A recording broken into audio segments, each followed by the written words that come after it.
इस धरती के बाहर इंसानों का जीवन हमेशा से वैज्ञानिकों का प्रिय विषय रहा है। इसी वजह से वे हमेशा दूसरे ग्रहों पर पानी ढूंढते रहे हैं।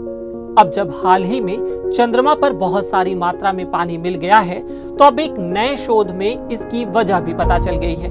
जी, तो आइए जानते हैं कि किन वजहों से चंद्रमा पर इतना सारा पानी है। दरअसल में अंतरिक्ष अनुसंधान के शुरुआती दौर में चंद्रमा को एक सूखा और बंजर चट्टान माना जाता था। ऐसा माना जाता था कि यहाँ वायुमंडल नहीं है, तापमान बहुत ही कम या ज्यादा होता है और वातावरण बहुत ही बेजान सा है। लेकिन बाद में ये पाया गया कि चंद्रमा पर बर्फ और अन्य हाइड्रोजन और ऑक्सीजन के पदार्थ भी हैं।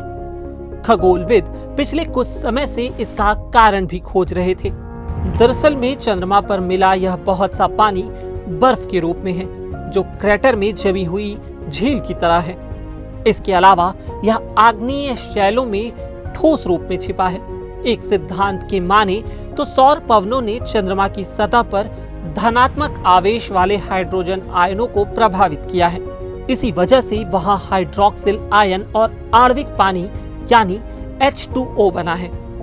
एक अध्ययन तो यह भी कहती है कि इसके लिए केवल सौर गतिविधियां ही जिम्मेदार नहीं हैं। सूर्य के अलावा हमारी पृथ्वी की भी इसमें एक महती भूमिका है। इस अध्ययन का कहना है कि ग्रहों में यह क्षमता है कि वे अपने प्राकृतिक उपग्रहों में पानी के बीज डाल सकें। इसलिए पृथ्वी चंद्रमा पर पाए जाने वाले पानी का एक प्रमुख कारण हो सकती है। ऐसा नहीं है कि पानी केवल पृथ्वी के चंद्रमा पर ही मिला है।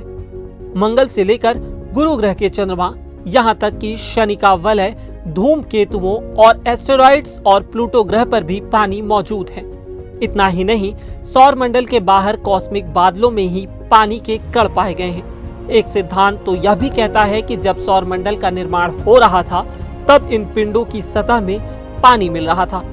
एक कंप्यूटर मॉडल के सॉल्यूशन से ये पता चला है कि चंद्रमा की पृथ्वी के मैग्नेटोस्फीयर से गुजरने के दौरान पूर्णिमा के आसपास के 3 दिन के अंदर ही चंद्रमा की आधी से ज्यादा सतह पर पानी वाष्पीकृत होकर उड़ जाना चाहिए था।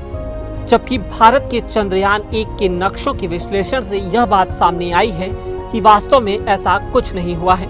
बजाय पानी के उड़ जाने के मैग्नेटोस्फीयर की प्रभाव के कारण पृथ्वी से पवनें चली, जिनकी वजह से पानी के नुकसान की भरपाई हो गई।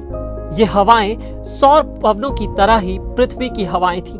बता दें कि कागुया सैटेलाइट का उपयोग कर शोधकर्ताओं ने चंद्रमा की पूर्णिमा के दौरान ऑक्सीजन आइसोटोप की भारी मात्रा को अवलोकित किया, जो पृथ्वी की ओजोन परत से रिस गए थे। ये ऑक्सीजन आइसोटोप पृथ्वी के बाह्य मंडल की हाइड्रोजन आयन से मिलकर चंद्रमा की मिट्टी में मिल गए थे। इस रिसर्च में शोधकर्ताओं ने यह भी पाया कि मैग्नेटोस्फीयर के कणों का मिला जुला बहाव सौर पवनों से बहुत ही अलग था। इसलिए मैग्नेटोस्फीयर ने एक तरह का पानी का पुल बना दिया, जिससे चंद्रमा पानी से भर गया, जहां वह सतह के वातावरण के कारण जमा रहा। इस पड़ताल के नतीजे जनरल लेटर्स में प्रकाशित भी हुए हैं और भविष्य में पानी की खोज के लिहाज से बहुत अहम साबित हो सकते हैं।